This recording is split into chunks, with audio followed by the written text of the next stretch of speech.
Hello, I'm here back reading from The Eye of the Eye, from which nothing is hidden, by David R. Hawkins.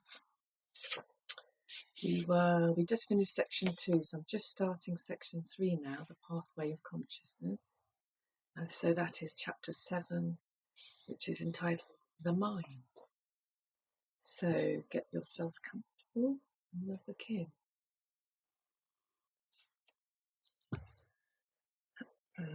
Introduction. The traditional pathways to God, classically, have been generally described as the great yogas, Raja Yoga, Karma Yoga, and Advaita, among others. These are the pathways through the heart, surrender, love, service, worship, devotion, and lastly, Advaita, the pathway through mind. It has been said that the pathway of the mind is not suitable for most seekers during this Kali Yuga, an eon or 58,000 years of one complete revolution of the zodiac, as there are too many worldly distractions. The pathway of mind requires the capacity for concentration or one-pointedness of mind. However, it may be the best way for the person who channels their energy through thought and thinking rather than feeling. What follows is a general orientation to approach and start on this pathway. Most seekers also do the heart pathway at the same time. It is merely a matter of emphasis on one or the other. They, of course, are not exclusive, and in the end, they become the same. This will also lead into a discussion of a concomitant style of meditation. Observation. The mind at first, observation, seems to be a non-stop talking machine with a constant barrage of endless thoughts, ideas, concepts, meanings, memories, plans, apprehensions, doubts, repetitions, and nonsense verses. Then arise fragments of music, past events, stories, paragraphs, scenarios, opinions, speculations, images of objects and people, past and present. Next come imaginations, fantasies, daydreams, fears, speculations, and numerous phantasmagoria. Interspersed with all this endless babble are fragments of news, media events, scenes from movies, television shows, and internet conversations. On top of all this are financial and business worries, bills to be paid, schemes, family, culture, politics, concerns, and so on ad infinitum. At first glance, there is a seeming overwhelm and a hopeless morass over which one has very little, if any, control. With focus and concentration, some logical thought sequences are possible, but then the mind quickly lapses back into its restless sea of thoughts, images and fantasies, with no surcease. Can any sense be made of all this? Is there any place one could start to even approach this utter madhouse?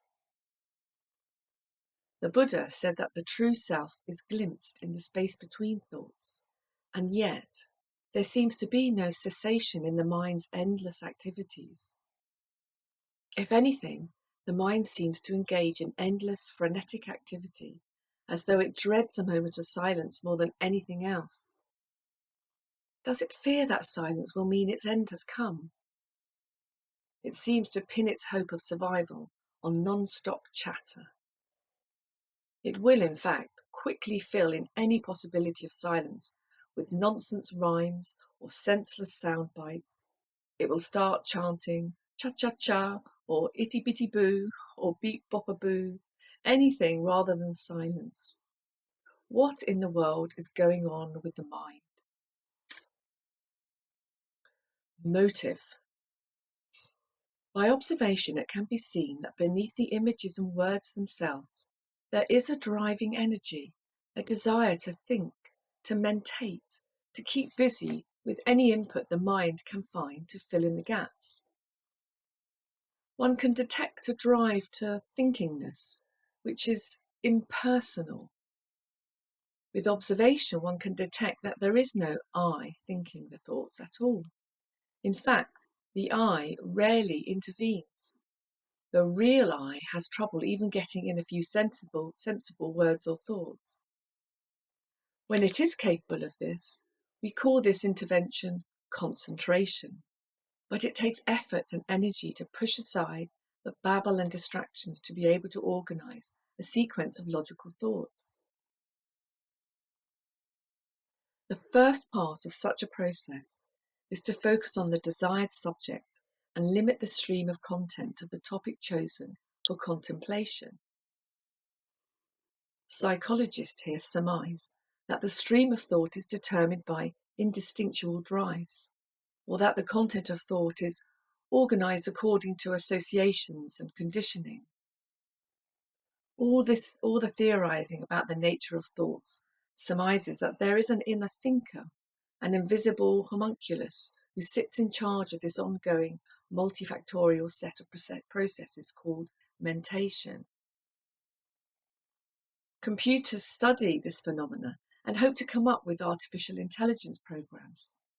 However, at best, these merely imitate certain limited logical processes. The multifaceted, complex processes of the total mind are non-linear and unable to be encompassed within the Newtonian paradigm to be suitable for computerization. Its primary content is best described as seemingly random or chaotic, with interspersed runs of logic, reason, or intelligence that just as quickly fade back into the noise of endless chatter again. The periods of intelligent logic sequences seem to appear chaotically. Like reveries, fantasies, or daydreams, the mind just as randomly selects short periods of reality-focused sequential processing. Intuitive leaps occur with no warning. Just as likely are periods of thought blocking, lapses, forgetting, and various fragments lost in an endless maze. One thing is obvious. The mind is totally unreliable. It cannot really be depended upon at all. It is not able to be consistent, and its performance is sporadic as well as erratic. It will forget to take the keys to the office, forget telephone numbers and addresses, and be the source of frustration or annoyance. The mind is contaminated by emotions, feelings, prejudices, blind spots, denials, projections, paranoias, phobias, fears, regrets, guilt, worries, anxiety, and the fearsome spectres of poverty, old age, sickness, death, failure, rejection, loss, and disaster. And in addition to all the foregoing, the mind has also been innocently and erroneously programmed by endless propaganda, political slogans, religions and social dogmas, and continual distortions of facts, not to mention falsifications, errors, misjudgments, and misinformation. Even carefully orchestrated and disciplined traditional social institutions, such as the law and legal proceedings, trials, and legal processes, are rife with error, as starkly revealed by DNA testing. Even eyewitnesses are dead wrong over and over again. Above all else, the primary defect of the mind is not only its content, usually irrelevant or in error, but it has no means of telling truth from falsehood. It is merely a game board. How to proceed?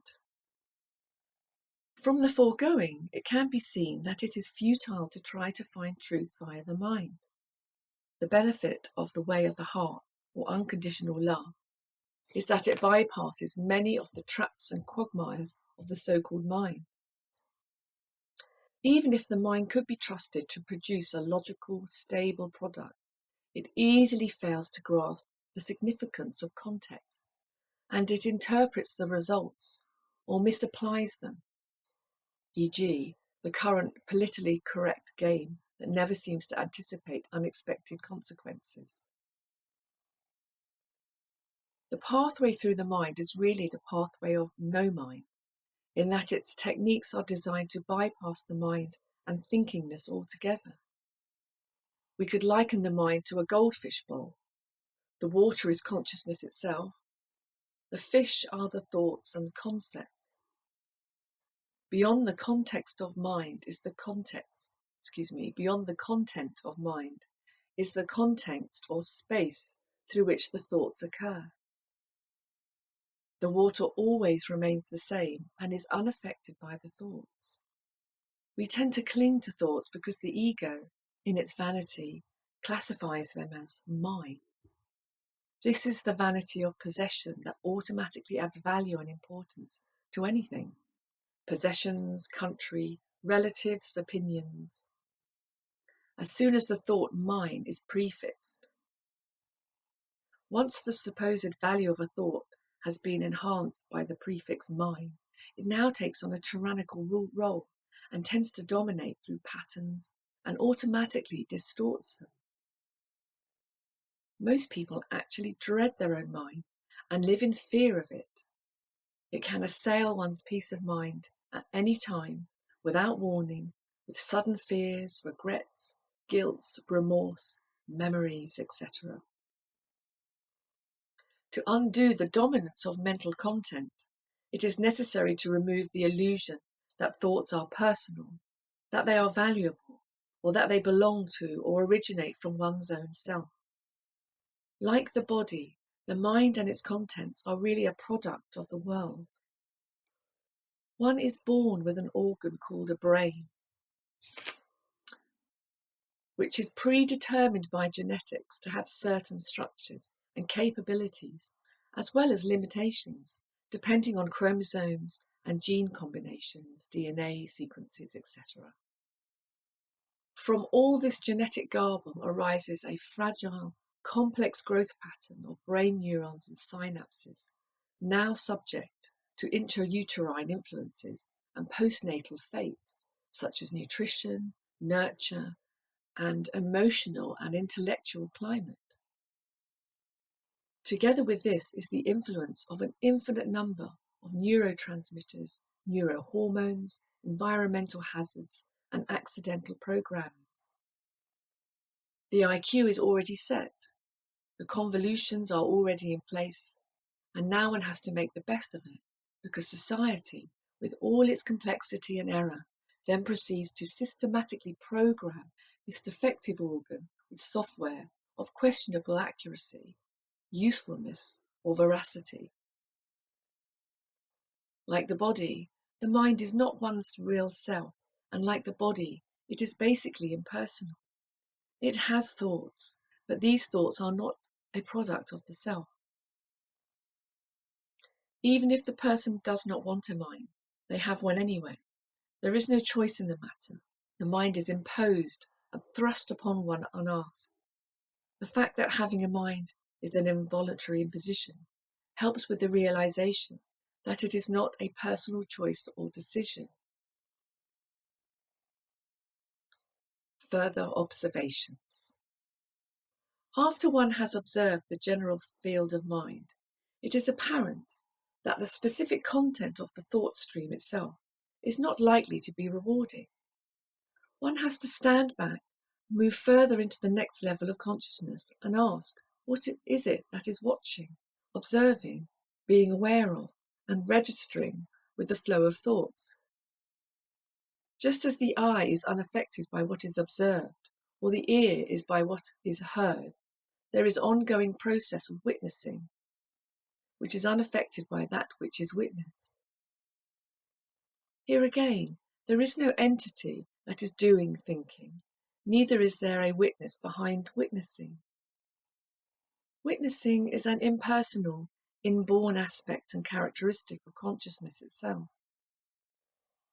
One can retreat from involvement with the content of thought and choose to adopt the point of view of observing or witnessing.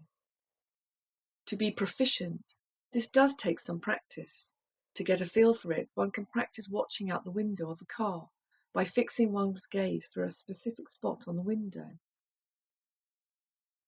The focus is then no longer on each object specifically, but on an imaginary slit through which objects seem to stream by, and as a result, one cannot with certainty identify each object because one does not focus upon them individually.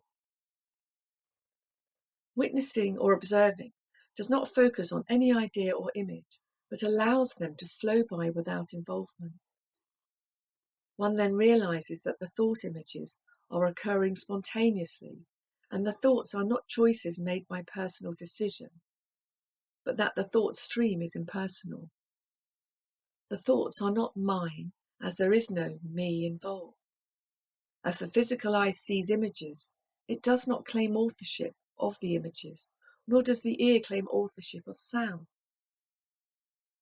Therefore, with some experience with witnessing and pure observing, it also becomes apparent that the thoughts are not authored by a unique personage called I.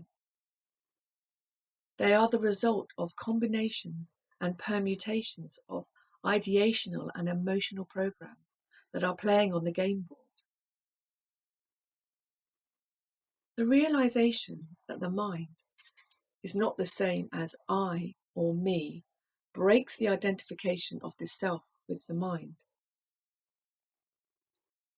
This realization also extrapolates to the body as one realizes that one is merely the witness, experiencer, and observer of sensation.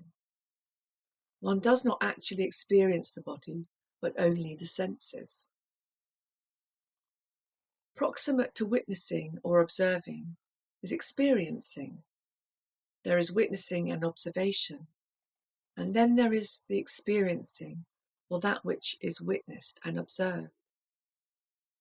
By moving the point of observation from what is being witnessed to that of witnessing, the next step into the field of consciousness is awareness of experiencing.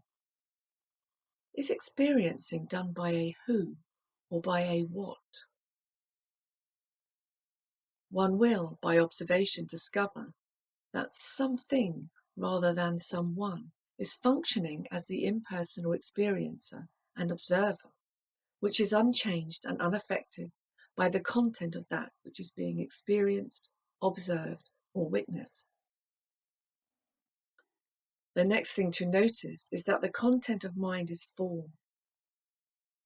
For form to be observable, it must occur against a background of non-form. Analogously, objects are visible only in space, because space is empty and without form.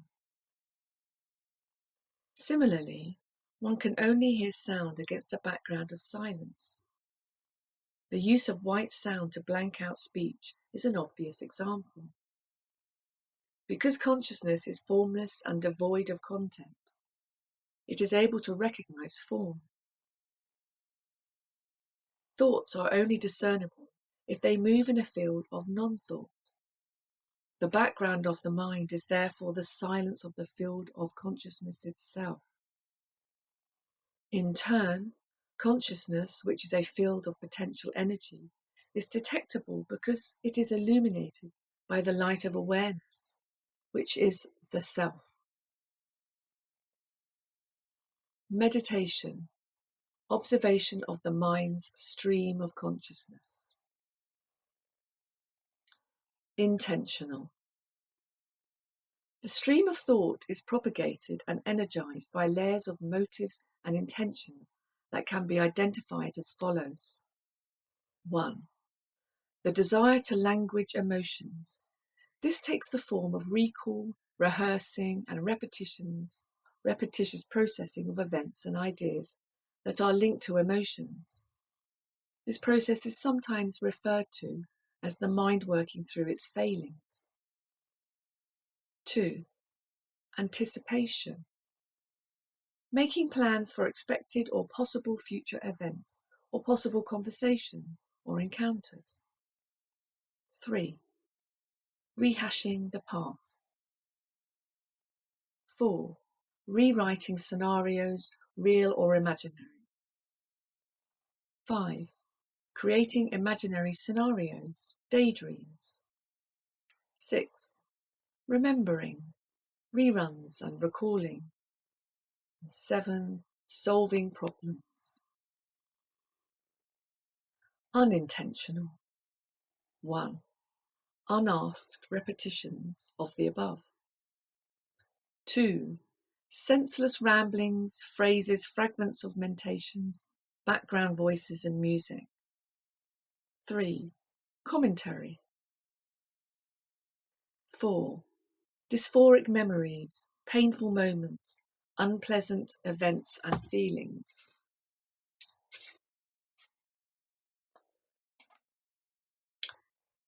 Silencing the mind, going beyond it. Motives. One can observe that the mind gains satisfaction from its musings and thought processing. Pleasure results from thinking, and the function of doing something, e.g., don't bother me, I'm thinking. Part of the pleasure of doing something is the illusion that one is accomplishing some goal, creating solutions by rehearsal and planning, righting imaginary wrongs, or giving other people a piece of one's mind. There is, therefore, the motive of reworking one's life and its history into a more favourable and satisfying picture that reflects more favourably. This is an attempt to restore self-esteem and increase one's capacity to survive. The basic intentions of ordinary mental activity are 1. To feel better, and 2. To survive. The formulation of thought.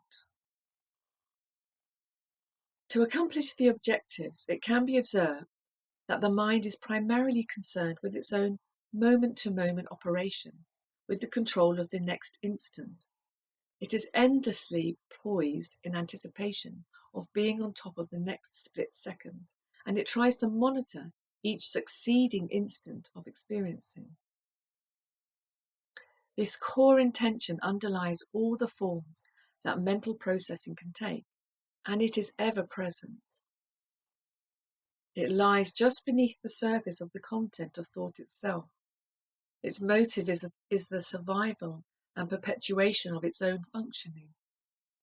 The mind seems to have a fear that it will disappear if it is silent for even a moment. Most people drown out silence with background music and conversation. To quiet the mind, certain motives have to be surrendered and relinquished to God. 1. The desire to think. 2. The desire for the pleasure of thinking. And 3. The comfort of the guarantee of the continuation of one's existence. It is not recommended to try to stop thought by an act of the will, as that merely perpetuates the mind by forcing it to continue to will its own stoppage. A more effective technique is to let go of the wanting to think and the imaginary rewards or benefits that one's thinkingness would presumably bring about.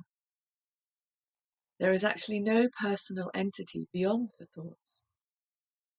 They are self-motivated out of habits. Thoughts actually serve mere convenience, but not survival, because when the mind becomes silent, life goes on joyously without them. As one approaches surrendering the mind, one will first notice that the mind is creating stories and lengthy scenarios. Its desire to do this can be surrendered. Then the mind talks in shorter paragraphs, and then in shorter sentences, phrases, and word groupings. Underneath, whatever form the thoughts take, irrespective of the thought, content, or images, there is the same motive for the desire for self-propagation and thinkingness directed towards controlling and anticipating the experience of the next instant. Thoughts take on increasing detail or form as they emerge from a more diffuse enlarge that arises out of the energy field that supports and propagates thought. As one focuses on letting go of the motives behind thinking this, it is possible to catch the thoughts as they are in the very process of formation. This thought form matrix can be detected in the split second just preceding the formation of a specific thought. This matrix is the locale of the subtle pressure behind thought production. Surrendering this intention results in the cessation of thought. In the silence that ensues, the stillness of the presence prevails as all that is. The divinity of its essence radiates forth as the formlessness behind all form in exquisite perfection beyond all time and space. The letting go of thinkingness is facilitated by the awareness from the spiritual viewpoint that all thoughts are vanities with no intrinsic reality or value. Their attraction stems from the exaggerated value that accrues from their being considered as mine and therefore special, worthy of respect, admiration, or careful preservation. To undo the grip of the mind requires a radical humility and an intense willingness to surrender its underlying motivations. This willingness receives energy and power from the willingness that arises from the love of God and the passion for surrendering love of thought for love of God. One reluctance to letting go of thought is the illusory identification of the thoughts not only as mine, but also as being the me. The mind tends to be proud of its thoughts, as though it were preserving a great treasure. It is helpful to realize that the self is comparable to the hardware or the mainframe of a computer, and the thoughts are really just on the software as replaceable programs of external origin. Of all the programs, opinions are often highly valued, although when looked at critically, opinions are basically worthless. Every mind has endless opinions on everything, even if it knows nothing at all about the subject. All opinions are vanities with no intrinsic value, and are actually the result of ignorance. Opinions are dangerous to their owners because they are emotionally charged triggers for dissent, strife, argument, and positionality. One cannot hold to an opinion at the same time transcend the opposites. The undoing of opinion is facilitated by humility, when the mind penetrates through its own self-infatuation. It discerns that it is not actually capable of knowing anything in the true sense of what knowing actually means. The mind has only information and imaginations about anything. It cannot actually know, because to know is to be that which is known. All else is only speculation and supposition. When the mind is transcended, there is nothing to know, because in reality, the self is all that is. There is nothing left to ask about. That which is complete lacks nothing, and that completion is self-evident in its allness. The letting go of all pretensions to knowledge or of knowing about anything is a great relief and is experienced as a tremendous benefit instead of as a loss, as one had feared. One had been, without knowing it, in bondage to the content, and therefore the release from mind is accompanied by a profound sense of peace and absolute security. When this occurs, one is finally profoundly at home at last, with no doubts remaining. There is nothing more to be gained, nothing that needs to be accomplished or thought. Its finality is absolute, profound, motionless, and still. The endless nuisance of desires and wants and pressure of time have come to a final end, and their hollowness stands revealed.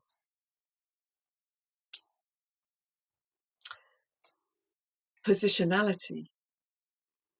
As positionality ceases, one becomes aware that it was the source of all prior miseries, fears, and unhappiness, and that every positionality is inherently in error. All positions that were held can be forgiven. Because of programming and context, they sounded like a good idea at the time. All such ideas were based on the same erroneous notion that, in some way, they served to propagate the survival of a separate, independent, ego self-identity. Actually, when it disappears, no loss is possible and no gain is necessary. It was illusion itself that was the actual cause of endless pain and suffering. By its very nature, structure, and qualities, the false ego self is not capable of realizing peace or true happiness. At best, it experiences pleasure, which is based on conditions whose loss brings about grief and the return of unhappiness. In the end, it will be found that the sacrifice of letting go of the mind is actually the greatest gift one can receive. The reward so greatly exceeds any expectations one could have had that it is not explicable. As the ego dissolves and the mind loses its insatiable grip on one's sense of identity, some new fears arise. Without a mind to ensure survival, how will the I survive and life go on? How will dinner get made if I don't plan for it? How will the necessities of life be met? Isn't the ego mind necessary for survival? All these questions are based on the limitations of the ego mind's concepts of causality. These in turn are based on the imagined duality that there is a thought self-identity, which, by its thoughts and desires, causes things to happen through actions. A that is said to occur as a result of this in the world. There is, therefore, an illusory separation between cause and effect, between a separate I and an event in the world caused by this I's plans and ideations. Therefore, if it is believed that if there are no ego mind's thoughts to cause anything to happen, how will survival be supported? This is the source of much fear, insecurity, and raging anger when obstructions to plans appear and threaten this imaginary survival mechanism. In serious spiritual work, it is necessary to have a few simple basic tools that are absolutely dependable and safe to rely on in order to walk through fear and uncertainty. One basic truth that is of inestimable value and usefulness is the dictum that all fear is fallacious and not based on truth. Fear is overcome by walking directly into it until one breaks through to the joy that the fear is blocking. The joy that follows facing any spiritual fear comes from the discovery that it was merely an illusion without basis or reality. The ego mind is limited to the Newtonian paradigm of reality and is not capable of really understanding the nature of life itself. In reality, everything occurs of its own, with no exterior cause. Everything and every event is a manifestation of the totality of all that is, just as it is at any given moment. Once seen in its totality, everything is perfect at all times, and nothing needs an external cause to change it in any way. From the viewpoint of the ego's positionality and limited scope, the world seems to need endless fixing and correction. This illusion collapses as a vanity. In reality, everything is automatically manifesting the inherent destiny of its essence. It doesn't need any external help to do this. With humility, one can relinquish the ego's self-appointed role as saviour of the world and surrender it straight to God. The world that the ego pictures is a projection of its own illusions and arbitrary positionalities. No such world exists. Another source of hesitation when doing spiritual work occurs because there seems to be a transitory conflict between customary social attitudes and the work of spiritual evolution. Out of habit, there is claim to sets of beliefs and values that derive from customary values, expectations, and programming. These are believed to be of value to oneself and society, and there may be some reluctance to relinquish them. For example, one may feel guilt over abandoning cherished mechanistic or religious convictions or good person programming held to be ideals. To move through these sources of conflict, it is useful to remember that the spiritual journey requires the relinquishing of all beliefs and attitudes in order to create space for reality to shine forth. The emphasis on and expectation of one's efforts shift from the expected and the mundane to what appears at first to be exceptional and unusual. There is a temporary abandonment of what was fantasized to be of value to society. What were thought to be crucially important viewpoints are seen to be impertinent presumptions and hollow rhetoric. The relinquishment of pet slogans reveals them to be primarily forms of operational propaganda with hidden motives to control others and influence their minds. With humility comes the willingness to stop trying to control or change other people or life situations or events ostensibly for their own good.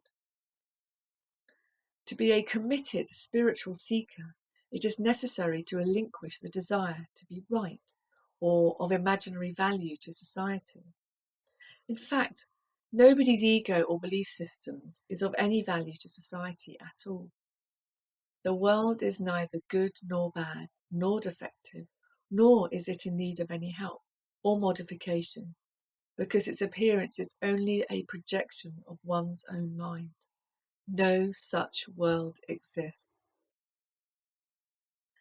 Another habit of the mind that creates temporary obstacles is the frequent use of the hypothetical as a source for argument and doubt.